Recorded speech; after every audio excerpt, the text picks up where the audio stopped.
Me pregunto de qué le ha servido a usted estudiar o escuchar o leer la Biblia e ir conociendo en este año que hemos estado dedicando al carácter de Dios. ¿Qué le sirve a usted conocer el carácter de Dios? ¿Qué aprovecha usted cuando conoce el hecho de conocer más el carácter de Dios? Que recuerden que conocer el carácter de Dios es conocerlo a Él. Es como cuando nos conocemos entre nosotros, ¿no? Seguramente aquí en la iglesia nos encontramos cada 8 días y le puedo preguntar a alguien sobre otra persona y, yo sé quién es, porque lo he visto todos los domingos. Pero otra cosa es relacionarnos y conocer el carácter. ¿Cuántos saben quién es Julián? ¿Quién es Julián? Julián. ¿Alguien tiene conocer a Julián? No, no, no, no. Sí. Es alguien que se atreve a entrar a este lugar santísimo con prendas inadecuadas. Julián, aquí se los presento, vea que póngase de pie, Julián, por favor, que no lo conoce. Julián. Pero una cosa es saber quién es Julián y otra cosa es saber cómo es él. Y la que sabe exactamente es la esposa que está ahí a su lado y no le vamos a preguntar. No le vamos a preguntar. Pero me pregunto, ¿de qué le sirve a usted conocer el carácter de Dios? ¿De qué le ha servido? Me gustaría escuchar 2, 3 respuestas. ¿Para qué sirve conocer el carácter de Dios?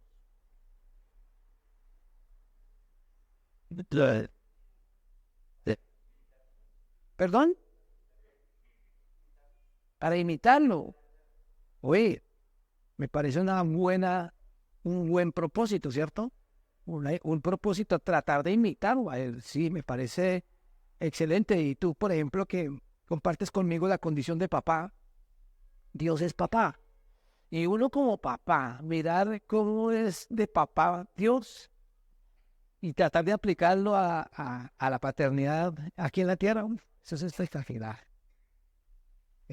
Tratar de ser un papá como Dios. Bueno, también tratar de ser, por ejemplo, un esposo. Él se presenta como el esposo de Israel o el esposo de la iglesia también. Así que sí, me parece excelente poder imitar. ¿Qué más? ¿Alguien más? ¿Para qué sirve? Dios es el único que puede predecir el futuro. Bien.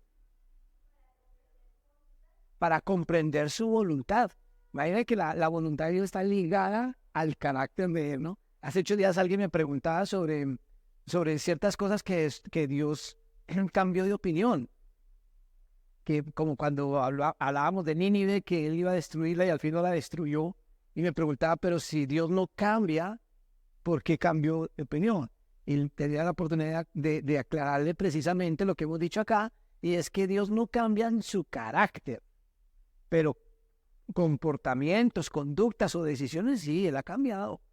De hecho, la esperanza que tenemos nosotros es que Él cambie, porque cuando el pecado debe ser castigado con la muerte, ¿cierto? Eso es algo que está establecido. Pero si yo me arrepiento, pues Dios no me va a castigar con la muerte. El arrepentimiento es la garantía, digamos, de poder disfrutar de vida eterna. ¿Y eso de qué depende? Primero, de que Dios no me castigue por mi pecado. Y bueno, hoy vamos a hablar de eso especialmente. Pero segundo, de que Él no cambia. Precisamente porque no cambia, perdona al que se arrepiente. Precisamente por eso. Entonces el carácter está relacionado con la voluntad de Dios. Dios hace las cosas conforme a su carácter. ¿Alguien más tiene otra razón por la cual, o que usted aprecia de conocer el carácter de Dios? Sí, Farid. Conocer el carácter de Dios.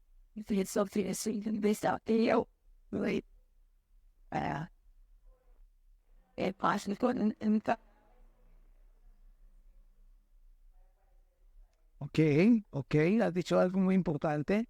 El tema de si yo no lo conozco, pues ¿cómo sé qué es lo que tengo que obedecer? Para yo ser obedecer a Dios, tengo que saber cómo es Él, ¿cierto? Entonces, conocer el carácter de Dios para poderle obedecer mejor. ¿Sí vas a decir también algo? Well, this product is the thing. Things like music, gracias. Y for the Ok, genera confianza, porque sabemos quién es Él. Cosa que inclusive se aplica entre los seres humanos, ¿no? Si yo no conozco a alguien, no puedo confiar en él. Pero conocer a Dios, que nuestro Creador es, implica confianza para acercarnos a Él. Fernando. Para mejorar nuestra intimidad con Él. Excelente. Otro motivo muy interesante. Vivi. que de Dios le hablen y el guapesen ese equilibrio en la servicio, su amor y su ayuda para enseñar todo sobre eso. Soberanía. Ok. Sí, el hecho de poder conocer el equilibrio que Él maneja entre justicia y bondad, soberanía, amor, bondad, ¿cierto? Ese equilibrio que Él maneja que nos resulta a nosotros como esa esperanza y esa confianza. Por aquí estaba también Marcelita. Y para describir mis días, Jesús. Te inspira porque no hay otro como Él.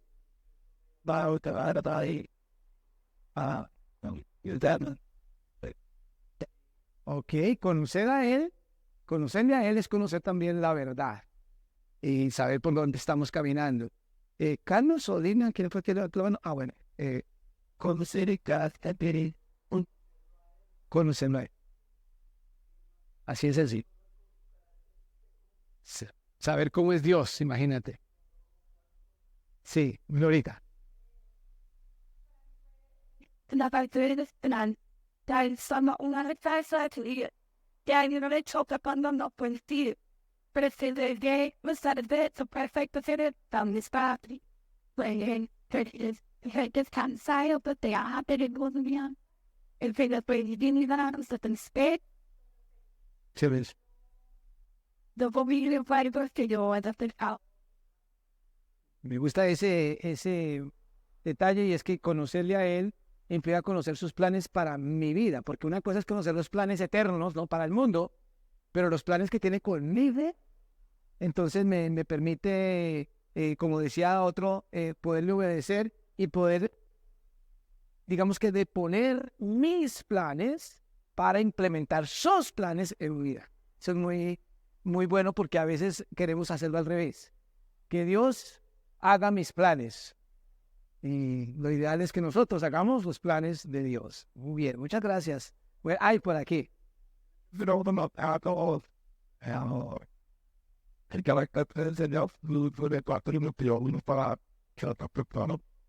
Ah, ok. Oiga, eso también me gusta. Porque a veces, y miren lo interesante aquí, a veces nosotros hablamos de Dios porque sabemos que como cristianos tenemos que compartir el evangelio, tenemos que hablar de la fe, pero hablar de alguien que no conocemos resulta absurdo. Entonces yo cuando hablo de Dios, estoy hablando, cuando puedo hablar de alguien que conozco, es mucho mejor, porque cuando yo no conozco a Dios, ¿qué nos toca hacer? ¿Qué hace una persona que comparte de Dios pero no lo conoce? ¿Sabe qué está haciendo? Compartiendo una religión. Uno le dice, mi religión es la mejor. Véngase para mi religión. Entonces uno está compartiendo es religión. En cambio, cuando uno conoce a Dios, comparte a Dios. Y comparte de una relación personal que se vive. Bueno, pueden darse cuenta que hay muchas aplicaciones en el hecho de conocer el carácter de Dios. Y nos queda, obviamente el año no nos va a alcanzar para conocer a Dios a su profundidad. Pero en estos últimos domingos hemos venido hablando de un factor fundamental de ese carácter de Dios, que es su fidelidad. Su fidelidad que, como hemos acuñado aquí, no depende de. Muy enfático. Siempre que hablemos, y espero que al leer todos estos capítulos de Isaías que hemos venido leyendo del 47 al 55, usted pueda estar más confiado cuando habla de la fidelidad de Dios con respecto a qué es lo que está diciendo, porque como lo decimos muchas veces como frase de cajón, pero como si estuviéramos creyendo que porque a mí me va bien, Dios es fiel. No, Dios es fiel porque Él es fiel. Y ahorita vamos a recordar esos principios que hemos hablado de la fidelidad de Dios, pero hoy nos vamos a detener en dos capítulos, yo diría los capítulos centrales, las palabras centrales de la profecía de Isaías. Aquí estamos en el corazón de Isaías. Capítulos 52 y 53. Usted se leyó seguramente durante esta semana. Yo sé que hay unos que hacen también la tarea, que por ahí veo una hermanita que lo trae escrito aquí en su buzo, tiene escrito el capítulo de esta semana. Entonces, eso significa que han hecho bien la tarea. La fidelidad de Dios y el dolor del Redentor. Vamos a verlo de esa manera. La fidelidad de Dios. ¿Qué relación hay entre el Dios fiel que tenemos y el dolor del Redentor? Es una relación bastante estrecha la que encontramos entre esta realidad del carácter de Dios, su fidelidad y el dolor del Redentor. Para eso, entonces, vamos a mirar capítulos 52 y 53, de los cuales quiero sencillamente leer algunos versículos del 52, pero que leamos juntos otros y todo el 53. Y vamos a hacerlo con, digamos, algunas afirmaciones de algunos versículos. Por ejemplo, versículos 1 al 6 del capítulo 52. Vamos a mirar estos 6 versículos en primer lugar. Yo los voy a leer, pero solamente les dejo esto como título. Dios fue fiel a lo que dijo a su pueblo. Él habló al pueblo de Israel, del cual hemos venido nosotros hablando durante todos estos capítulos, y con base en lo que Él les dijo, Dios mantuvo su palabra. Es un Dios fiel a su palabra, un Dios fiel a lo que dice. Voy a leer estos versículos en la versión Reina Valera, capítulo 52, 1 al 6. Despierta, despierta, y vístete de poder, oh Sión. Vístete tu ropa hermosa, oh Jerusalén, ciudad santa, porque nunca más vendrá a ti incircunciso. Esta proclamación resulta como cuando está amaneciendo el día de una gran fiesta. No sé usted si alguna vez se ha preparado para una gran fiesta, un matrimonio. No sé, las niñas cuando llegan a sus 15 años, por ejemplo, quieren tener una gran fiesta. Ese día es espectacular. Y hay preparativos durante muchos días. Y la noche anterior todo quedó listo, ¿no? Y en la mañana, al abrir los ojos, el primer pensamiento es: hoy es el día de la fiesta.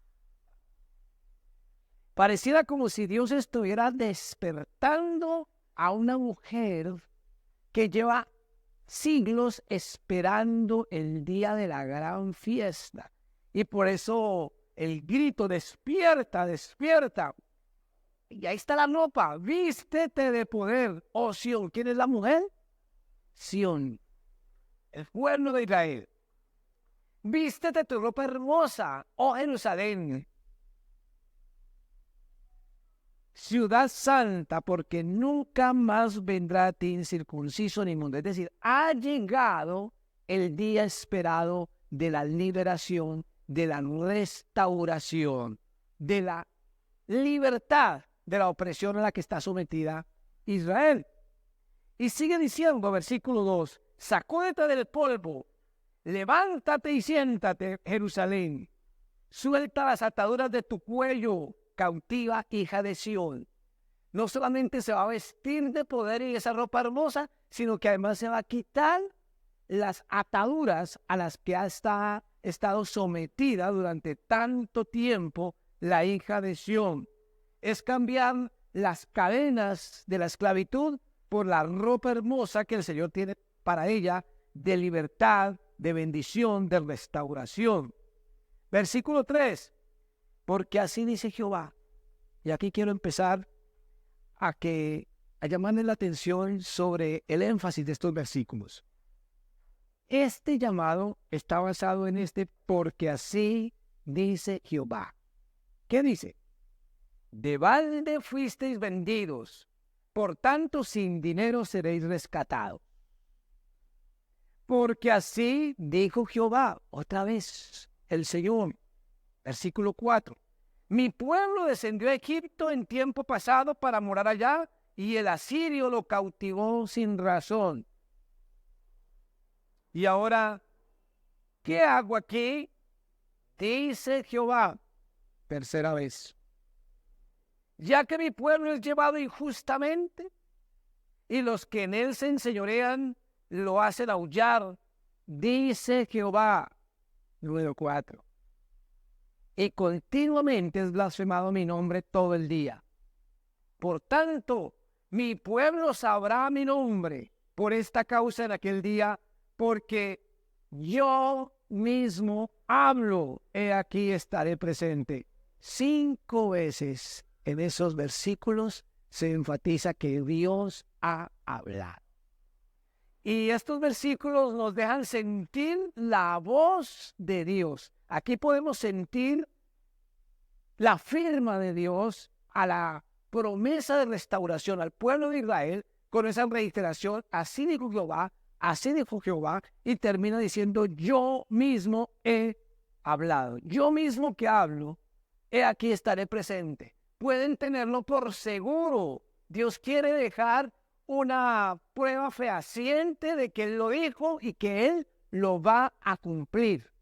Es la voz de Dios, por lo cual podemos decir, si ustedes quieren añadir allí a todas estas aclaraciones que estamos haciendo sobre la fidelidad de Dios, es que Dios es fiel a lo que Él mismo afirma, a lo que Él dice.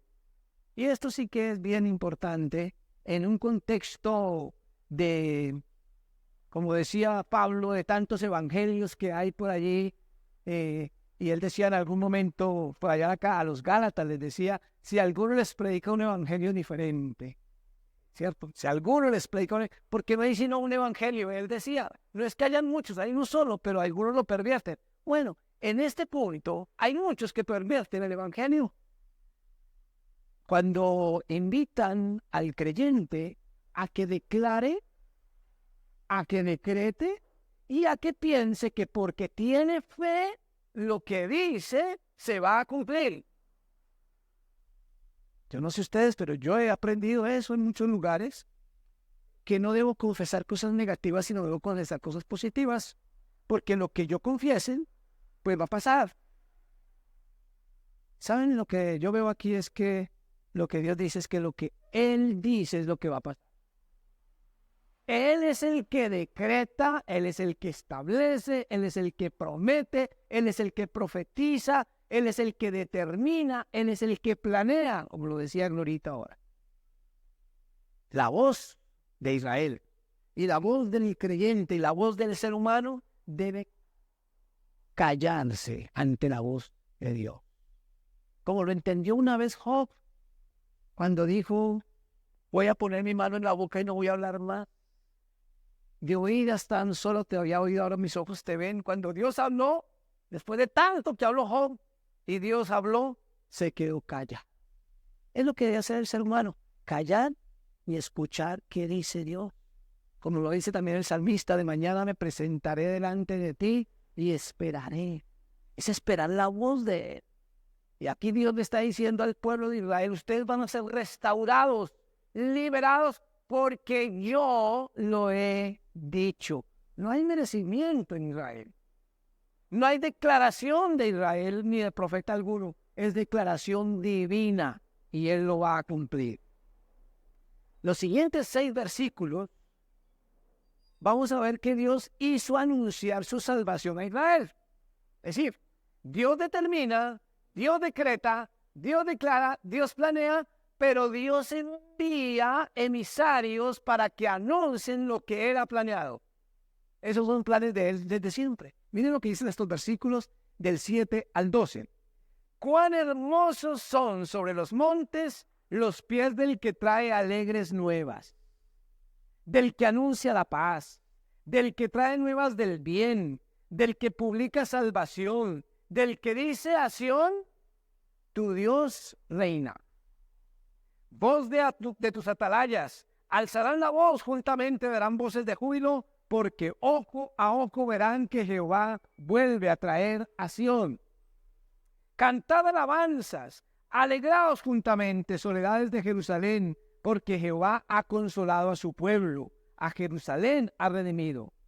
Jehová desnudó su santo brazo ante los ojos de todas las naciones, y todos los confines de la tierra verán la salvación del Dios nuestro. Apartaos, apartaos, salid de ahí, no toquéis cosa inmunda, salid de en medio de ella, purificaos los que lleváis los utensilios de Jehová, porque no saldréis apresurados, ni iréis huyendo, porque Jehová irá delante de vosotros, y os congregará el Dios de Israel. Noten el giro que hay aquí. ¿Quién habla?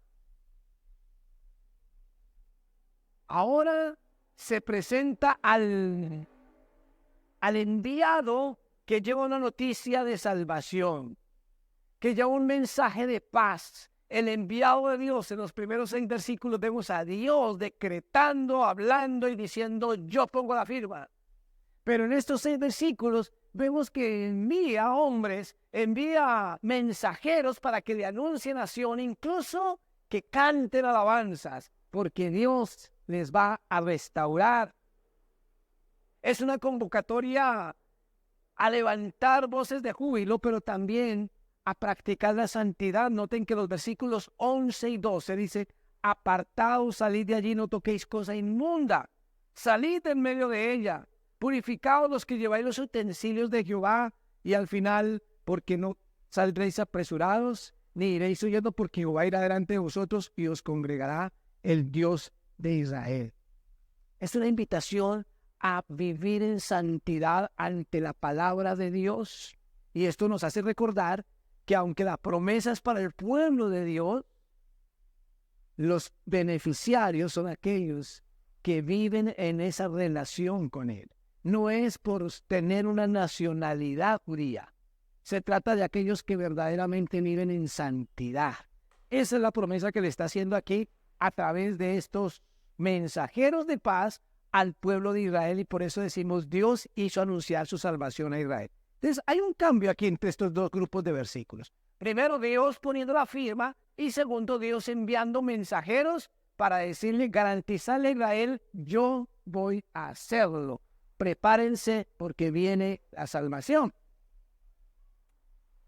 Pero el versículo 13 hay otro giro muy notorio, que incluso vamos a ponerle también nombre, pero lo vamos a ver más detenidamente. El siervo redentor de todas las naciones. ¿Qué encontramos aquí en el solo título que ven ustedes de nuevo? El solo título. ¿Perdón? Ok, estamos hablando del siervo redentor, y ya nosotros como iglesia sabemos quién es el siervo redentor, ¿cierto? Jesucristo. Pero ¿qué más vemos como diferente a los dos títulos anteriores? Ok, en los primeros versículos le está hablando al pueblo de Israel, pero aquí incluye a todas las naciones, y por eso, por cuanto estamos incluidos usted y yo, quiero invitarles a que los leamos detenidamente estos versículos. Estos sí que los leamos entre todos, y vamos a ponerle de todas formas un título a cada porción. Versículos 13 al 15 de ese capítulo 52 dice, he aquí que mi siervo será prosperado, será engrandecido y exaltado, y será puesto muy en alto. Como se asombraron de muchos, de tal manera fue desfigurado de los hombres su parecer, y su hermosura más que la de los hijos de los hombres. Así asombrará él a muchas naciones. Los reyes cerrarán ante él la boca, porque verán lo que nunca les fue contado, y entenderán lo que jamás habían oído. ¿Quién habla? Dios. Aquí retoma Dios el hablar y empieza con un: he aquí, envío mi siervo. He aquí que mi siervo será prosperado. Es Dios presentando a un siervo. Pero ¿qué clase de siervo o cómo lo presenta? Alguien que será prosperado, será engrandecido y exaltado, puesto muy en alto. Y luego habla de que muchos se asombraron con él. Fue desfigurado de los hombres su parecer y su hermosura más que la de los hijos de los hombres. Y termina el versículo 15 diciendo: así asombrará él a muchas naciones. Lo interesante de estos versículos que estamos leyendo ahora es que brilla por su ausencia las menciones de los primeros 12 versículos donde se menciona Sión, Jerusalén, Israel. Por todas partes vemos esa palabra de restauración a Israel, pero aquí ya no encontramos la mención de una ciudad en particular, sino al contrario se habla de muchas naciones. Y como todos los reyes, dice, los reyes cerrarán ante él la boca. Propósito que estábamos hablando de cerrar la boca. Pues los reyes cerrarán ante él la boca porque verán lo que nunca les fue contado y entenderán lo que jamás habían oído. Cuando empezamos a mirar estos versículos, que les decía yo es el corazón de Isaías, empezamos inmediatamente para nosotros es inevitable como cristianos, ver algo del Nuevo Testamento aquí, inmediatamente. Y aquí nos está mostrando la aparición del siervo de Dios como alguien grande que viene a asombrar a la humanidad. Y cuando vemos la forma en que Jesús vino a nacer, es algo que verdaderamente asombró a las naciones. Es algo que no solamente el pueblo judío tenía la oportunidad de ver, sino incluso vinieron de lejos, de Oriente, hombres que no tenían nada que ver con la profecía, porque vieron una estrella y vinieron a buscar al rey de los judíos que había nacido. El asombro era algo universal. Los ángeles lo anunciaron a los pastores. Fue un espectáculo verdaderamente universal, cósmico. Es la forma como se presenta el siervo de Dios que está viniendo para una tarea especial. Pero en estos versículos apenas se nos presenta ese siervo que va a ser engrandecido y es Dios mismo quien lo presenta, mi siervo. Luego vienen en los primeros versículos del capítulo 53, que de pronto por eso queríamos que lo viéramos los dos capítulos unidos, porque a veces los números separan temas que uno dice, pero a ver, aquí no se ha terminado el tema. Y este capítulo 53, este número 53 grandote, parece como si cambiara de tema allí, ¿no? Pero realmente sigue hablando de lo mismo. En estos versículos sigue hablando del siervo de Dios y dice: ¿quién ha creído a nuestro anuncio? ¿Y sobre quién se ha manifestado el brazo de Jehová? Subirá cual renuevo delante de él y como raíz de tierra seca. No hay parecer en él ni hermosura. Le veremos más inatractivo para que le deseemos. Despreciado y desechado entre los hombres, varón de dolores, experimentado en quebranto, y como que escondimos de él el rostro. Fue menospreciado y no lo estimamos. ¿Algún cambio notan ahí? Los primeros versículos se presenta el siervo que Dios envía, mi siervo, para que sea exaltado. Pero aquí, ¿qué pasa? Sigue hablando de él mismo, como pueden darse cuenta, sigue hablando del siervo. Pero ¿qué cambio notamos? Hay un giro, en primer lugar, deprimente, ¿cierto? Pero también quiero llamar la atención a quién está hablando. Por eso les pregunté en la porción anterior, ¿quién hablaba? Dios. ¿Aquí quién habla? Lean bien detenidamente. ¿Quién habla? ¿Qué notamos en el sujeto? ¿Perdón? Está en plural, ¿verdad? ¿Quién ha creído a nuestro anuncio? O sea, cuando dice nuestro, ¿qué está hablando un nosotros? Primera persona del plural. Y venía hablando Dios, yo, de primera persona, ahora pasa un nosotros. Y uno dice, bueno, ¿qué pasó aquí? Leamos a ver si entendemos. ¿Quién ha creído a nuestro anuncio y sobre quién se ha manifestado el brazo de Jehová? Subirá cual renuevo delante de él y como raíz de tierra seca no hay parecer en él ni hermosura. Le veremos más inatractivo para que le deseemos. Le veremos. Versículo 3. Despreciado y desechado entre los hombres, varón de dolores, experimentado en quebranto, y como que escondimos de él el rostro. ¿Quién dice escondimos de él el rostro? No le quisimos ver. Fue menospreciado y no lo estimamos. ¿Quiénes son nosotros allí? ¿Quiénes lo menospreciaron y no lo estimaron para que digan menospreciado y no lo estimamos? El pueblo de Israel. Porque a ellos vino. Juan lo dijo muy claramente. A los suyos vino y los suyos no le recibieron. Jesús vino a cumplir sus promesas de liberación, primeramente al pueblo de Israel, pero ellos lo rechazaron, no lo reconocieron, lo invalidaron, lo azotaron, lo calumniaron y lo crucificaron. Es cierto que cuando leemos esto, tenemos la tendencia tradicional de incluirnos todos, pero realmente aquí el profeta Isaías está hablando a nombre del pueblo que él representa, el pueblo de Israel. Y como ese siervo que Dios envió a ellos, ellos lo rechazaron. Ese Dios, ese siervo que Dios dio, es exaltado en su nacimiento y en su aparición en la tierra como hijo de Dios, pero aquellos que debían abrirle las puertas, lo despreciaron, lo menospreciaron, no lo estimaron. Lo rechazaron. Por eso estos versículos los presentamos como el rechazo al siervo de Dios.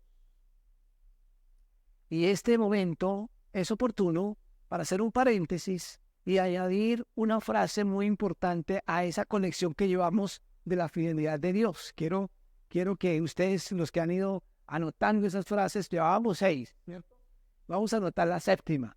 Y es esta. Dios es fiel aunque no sea reconocido. El hecho de que el ser humano, y en el caso que estamos viendo el pueblo de Israel, no haya reconocido a Jesús. Recordarán ustedes que cuando estos magos a los que me refería yo vinieron desde el oriente siguiendo la estrella, a los primeros que fueron a consultarles para saber dónde había nacido el rey de Israel, el rey de los judíos, fue a los que sabían, a los que conocían las profecías, a los ancianos, a los sacerdotes, y van y les preguntan, ¿dónde? Van donde el rey. Y ellos no le reconocieron. Pero la fidelidad de Dios no depende de que sea reconocido. Dios es fiel porque Él es fiel. Y esa verdad de no haber sido reconocido por sus propios hijos, por su propio pueblo, la podemos aplicar también al ser humano hoy e incluso a la iglesia. Que alguien rechace, niegue, se burle o no reconozca quién es Dios y quién es el Salvador Jesucristo, eso no lo hace menos fiel a Él. Él no va a interrumpir sus promesas y sus planes porque el ser humano no le crea. Al igual que cuando vino la primera vez, fueron pocos los que le recibieron y fueron muchos los que le rechazaron. Y Él anunció además, ancha es la puerta y espacioso el camino que lleva a la perdición. Los que van a rechazar al Señor serán muchos más que aquellos que lo van a recibir. Pero su fidelidad sigue intacta. Eso no lo cambia. Dios es fiel, aunque no sea reconocido. Cerremos el paréntesis y volvamos al texto. Estos versículos del 4 al 6. Ciertamente llevó él nuestras enfermedades. Sigue hablando el nosotros, ¿cierto? En primera persona del plural, ¿cierto? Así que imaginémonos el mismo sujeto hablando. Ciertamente llevó él nuestras enfermedades y sufrió nuestros dolores, y nosotros le tuvimos por azotado, por herido de Dios y abatido. Mas él herido fue por nuestras rebeliones, molido por nuestros pecados. El castigo de nuestra paz fue sobre él, y por su llaga fuimos nosotros curados. Cuando dice que llevó nuestras enfermedades y sufrió nuestros dolores, seguramente que casi siempre se interpreta como que se echó encima nuestras enfermedades y algunos inclusive acuden a este texto para decir que el creyente no debería enfermarse, ¿no? Algunos piensan que la enfermedad es digamos que es un engaño, que usted no debe confesar que está enfermo porque no existen enfermedades, porque Dios ya llevó nuestras enfermedades. Y si bien es cierto que podemos entender que la muerte de Cristo es, digamos, el instrumento, el nombre de Cristo para la sanidad física, porque así como Él sanó muchos enfermos, hoy sigue sanando también muchos. Creo más bien que lo que está afirmando es que al estar en condición humana, al haber tomado un cuerpo humano, Él se hizo víctima de las enfermedades y dolores que sufrimos los seres humanos en la tierra, lo que era natural. Entonces por eso dice, llevó nuestras enfermedades, es decir, en su cuerpo, Él tuvo que soportar nuestras enfermedades porque se hizo un hombre común y corriente. Sufrió nuestros dolores. Lo que a nosotros nos duele a Él también lloró. Él también dijo, estoy angustiado hasta la muerte. Allá en Getsemaní sufrió nuestros dolores. Pero me llama la atención que dice ahí nosotros, sigue hablando el pueblo, le tuvimos por azotado, por herido de Dios y abatido. No sé cómo podemos entender esa frase, pero yo me pongo a pensar y les invito a ustedes a que reflexionen un momento. Los judíos, pueblo de Israel, lo rechazó, lo condenaron, lo juzgaron, lo llevaron a la cruz y lo clavaron burlándose de él. En presencia de los principales sacerdotes, inclusive los no religiosos, fueron los que levantaron testigos falsos para poderlo hacer condenar por el Imperio Romano. ¿Qué pensaría un judío que consideraba a Jesús un hereje, un falso profeta, y lo ven clavado en la cruz? En ese momento, estos que estaban gritando, crucifícale, crucifícale, ¿qué tenían en su mente? Sí. Exacto, se hizo justicia, se lo merecía, cayó, y como eran creyentes, seguramente pensaron, Dios le está dando su merecido. Le tuvimos por azotado, por herido de Dios y abatido. Cayó el bandido. Y entonces el versículo 5 aclara y dice, pero, por lo contrario, el herido fue por nuestras rebeliones, molido por nuestros pecados, el castigo de nuestra paz fue sobre él. Es decir, por la búsqueda de la paz nuestra, Él pagó el precio. Por su llaga fuimos nosotros curados. Todos nosotros nos descarriamos como ovejas. Cada cual se apartó por su camino. Mas Jehová cargó en él el pecado de todos nosotros. Un versículo que es aplicable a la humanidad, pero que en el contexto está en voz, en labios del pueblo judío. Todos nosotros nos descarriamos como ovejas. Cada cual se apartó por su camino, pero Jehová cargó en él. ¿Quién es él? El siervo de Dios. En él cargó el pecado de todos nosotros. El dolor del siervo de Dios tenía el propósito de librarnos de la muerte y del pecado.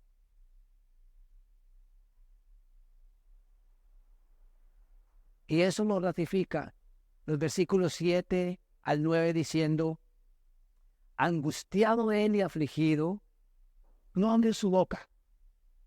Como cordero fue llevado al matadero y como oveja delante de sus trasquiladores. Enmudeció y no abrió su boca. Por cárcel y por juicio fue quitado, y su generación, ¿quién la contará? Porque fue cortado de la tierra de los vivientes, y por la rebelión de mi pueblo fue herido.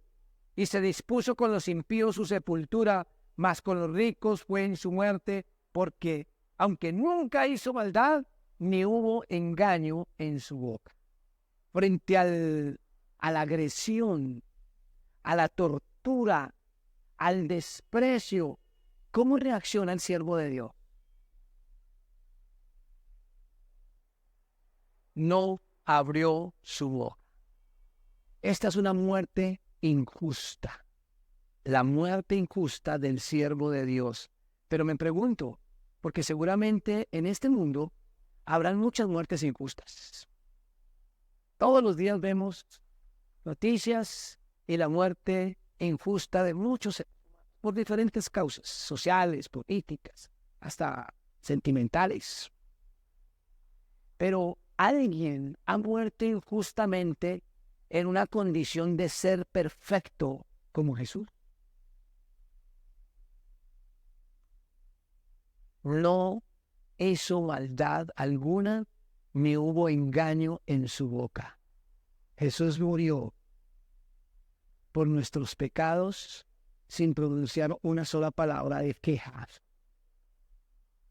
o de maldición. Por el contrario, ofreciendo palabras de perdón. Él estuvo callado mientras moría. ¿Y por qué? Tal vez el por qué lo encontremos en los versículos finales 10 al 12, que dicen así. Con todo eso, Jehová quiso quebrantarlo, sujetándole a padecimiento. Cuando haya puesto su vida en expiación por el pecado, verá el linaje. Vivirá por largos días y la voluntad de Jehová será en su mano prosperada. Verá el fruto de la aflicción de su alma y quedará satisfecho. Por su conocimiento justificará mi siervo. Justificará mi siervo. ¿Quién habla? Otra vez. Termina el texto hablando Dios y llamándole mi siervo. Justificará mi siervo justo a muchos y llevará las iniquidades de ellos. Por tanto, yo, ahora sí, tienes ese yo. Yo le daré parte con los grandes y con los fuertes repartirá despojos, por cuanto derramó su vida hasta la muerte y fue contado con los pecadores, habiendo él llevado el pecado de muchos y orado por sus transgresores. Todos estos textos los encontramos en los episodios de Jesús, cuando leemos los evangelios. Y cada cosa que iba pasando con él iba dando cumplimiento a las profecías de Isaías. Y en estas palabras nos narra cómo Dios el Padre quiso quebrantarlo sujetándole a padecimiento. Pero aquí está la razón. Cuando haya puesto su vida en expiación por el pecado, entonces verá el linaje, vivirá por largos días y la voluntad de Jehová será en su mano prosperada. ¿Y cuál es la voluntad de Dios que será en sus manos prosperada? Creo que está claro en el versículo 11. Verá el fruto de la aflicción de su alma. Es decir, el siervo de Dios, Jesús, verá el fruto de la aflicción de su alma. ¿Cuál es ese fruto? ¿Cuál es el fruto del sufrimiento y del dolor de Jesús como Redentor? La salvación suya y la salvación. Cuando usted acepta a Jesús como su Salvador, Él está viendo el fruto de su aflicción. ¿No será de pronto por eso que dice que hay fiesta delante de los ángeles de Dios cuando un pecador se arrepiente? quedará satisfecho de su dolor. Justificará a muchos, llevará las iniquidades de ellos. Y por eso, como pareciera como si Pablo hubiera estado leyendo esta porción, cuando escribió la carta a los filipenses, y en el capítulo 2 les decía, hayan ustedes ese sentir que hubo en Cristo Jesús, el cual siendo en forma de Dios, no estimó el ser igual a Dios como cosa a que aferrarse, sino que se despojó a sí mismo, tomando forma de siervo, y estando en la condición de hombre, de ser humano, se humilló a sí mismo, haciéndose obediente hasta la muerte y muerte. Es prácticamente el mismo relato con un elemento clave. Haya en ustedes en mí. Hay dos elementos clave cuando entendemos lo que Jesús hizo por nosotros. Número uno, la paz de sentir que Él compró nuestra salvación, que no la merecemos, Él la pagó. Pero número dos, que estamos desafiados a imitar su carácter, a imitar su disposición a perder por el bienestar de otros. Es muy difícil hacer lo que termina este texto diciendo, y fue contado con los pecadores, habiendo él llevado en pecado de muchos y orado por los transgresores. ¿Dónde se cumplió? Padre, perdónanos porque no saben lo que hacen. Jesucristo pagó el precio orando por sus propios transgresores. Por eso podemos decir que esta era la misión del siervo de Dios. Nuestra salvación, nuestra libertad, en un contexto donde se está prometiendo la liberación del pueblo de Israel, se utiliza rápidamente, unidamente con esa promesa, una promesa que nos alcanza a todas las naciones. Una salvación eterna que no tiene que ver exclusivamente con un lugar geográfico o con liberación social simplemente, como incluso algunos llegaron a creerlo o a entenderlo. En el Evangelio se trataba de liberación social. Aquí hay un mensaje de salvación espiritual, de salvación eterna, y donde el yugo no es la nación, es el pecado, y donde la libertad no es para una nación, es para los seres humanos. Aquí podemos ver una relación estrecha precisamente entre la fidelidad de Dios y el dolor del Redentor. La fidelidad de Dios costó mucho.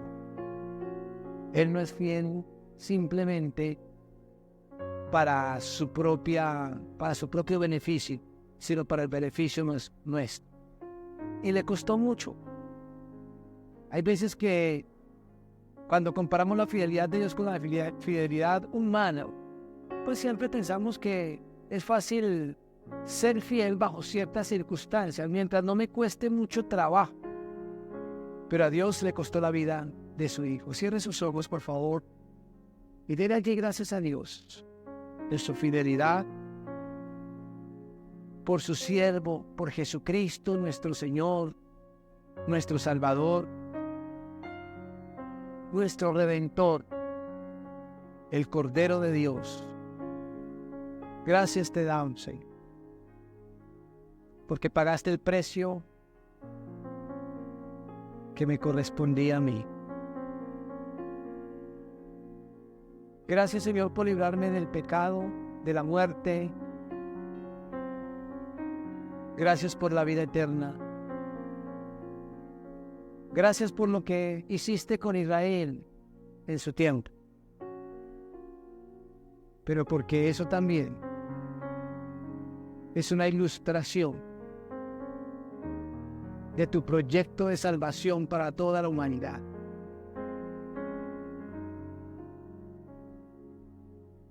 Gracias, Señor. Permite que como iglesia y como creyentes, cada uno de nosotros podamos ser instrumentos en tus manos como atalaya como aquellos que son enviados con las buenas nuevas,